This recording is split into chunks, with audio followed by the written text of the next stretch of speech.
مصطلحات بالإنجليش الجزء الثاني. Irish goodbye معناها إنك تمشي بدون ما تسلم على أحد.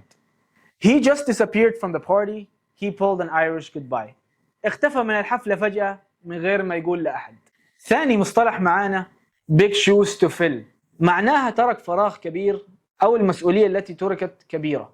ثالث مصطلح معانا جين دو للمؤنث وجون دو للمذكر، وهذه أسماء وهمية تطلق على الشخص اللي ما هو معروف. يعني مثلا The police are trying to identify the victim currently known only as Jane Doe. الشرطة بتحاول تتعرف على هوية الضحية المعروفة زي ما نقول فلان جين أو جون دو. وآخر مصطلح معانا اللي هو breaking bread، والمعنى بالعامية كده إنه أكلنا عيش وملح مع بعض. The whole family gathered to break bread for the holidays. العيلة كلها اتجمعت عشان ياكلوا سوا في الأجازة. This is Premier English by سارة، وهذا كان الجزء الثاني من المصطلحات بالإنجليش.